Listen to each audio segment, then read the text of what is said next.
More than 220,000 migrants encountered at the border just in September alone, and 20 of them were on the terror watch list. We're privileged to have Senator Ted Cruz, Republican from Texas, joining us now. Mr. Senator, if Republicans win the House and the Senate in November, can you really change course on the border? Well, we can start changing course. Listen, what has happened under Joe Biden and the border is absolute chaos. 4.4 million people have crossed illegally under Joe Biden. I spent a lot of time down on the southern border. It has never been remotely this bad. And the volume of human suffering, we're seeing children being assaulted by human traffickers. We're seeing women being sexually assaulted. We're seeing drugs. 100,000 people last year died of fentanyl overdoses because of the drugs flooding into this country.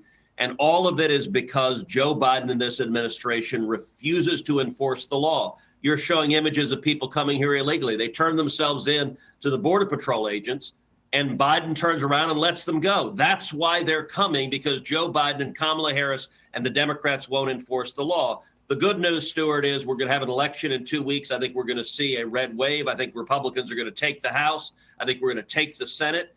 That means next year we're going to begin to have real oversight, real hearings with subpoenas. I think we should impeach Alejandro Mayorkas, who is the Secretary of Homeland Security. I think we should defund the 87,000 new IRS agents that the Democrats just passed into law. And we ought to put that money into securing the border. But it's going to be a fight, because Biden and the Democrats will continue to refuse the law, and we need to use the powers of Congress to fight back and try to force them to do so. Senator, protesters popping up all across the globe, throwing food on iconic paintings, pouring milk on supermarket floors, and they interrupted you on The View yesterday.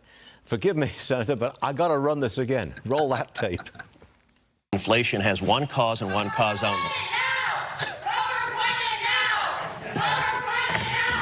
Inflation in the United States has one cause and one cause only. We do cover climate here, guys. We do cover climate. Ladies, excuse us. Let us do our job. Let us do our job. We hear what you have to say, but you got to go. They're accusing us of not covering climate change, and we do that almost. Well, at least they didn't throw I'm really glad you don't have a Van Gogh on the wall. For the vast majority of Americans, the answer is no. Mr. Senator, I have a strange question. They went to a commercial break after this fracas, and you were still sitting on the set. What was the conversation on the set after this? Oh, look, the hosts were embarrassed. They said in the history of The View, this had never happened before. We actually had two sets of protesters that interrupted, began screaming and cursing. But, you know, look, listen, the left right now, they're angry, and we're at a time where our nation is screaming at each other. But I'll tell you, the reason I went on The View is I think conservatives, we need to do a much better job reaching out to a broader audience. I think we need to be talking to young people and Hispanics and African Americans and suburban moms who are paying the price for these failed policies. And I went on yesterday because today I've got a brand new book that's come out. The book is called Justice Corrupted: How the Left Has Weaponized Our Legal System. And it is a book that exposes how Barack Obama and Joe Biden have turned the Department of Justice and the FBI and the IRS and the machinery of the federal government into a politicized weapon to target their enemies. And I think it's profoundly dangerous. Do you think what you're calling the weaponization of the legal system, does that present a threat to democracy in the way that the left thinks that January the 6th and voting rights are a threat to democracy? So it does, and it's fundamentally designed to do so. This book explains how when the government is used as a tool to target your enemies, that it ultimately undermines democracy. And it was interesting in The View, Whoopi Goldberg came at me, and she's obsessed, as everyone in the leftist media is, with January 6th. And she said, you Republicans, you're violent and you engage in violence, and our side never does that.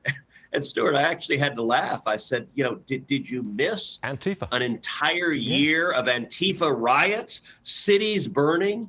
And Whoopi looks at me completely confused and says, I don't know what you're talking about. I don't know what an Antifa riot is. That's what their viewers are seeing, is just propaganda. I'm glad you exposed it, Mr. Senator, and I'm glad you came on our show this morning. Great to have you with us. Well, so, we'll see you let me again soon. encourage folks, buy the book. It's useful. It'll tell you what's happening. 10% to me if you sell a lot of books, but that's just another story. He put his thumbs up. Thank you, Senator. We'll see you again real soon. Thanks, sir. Thank you, Stuart.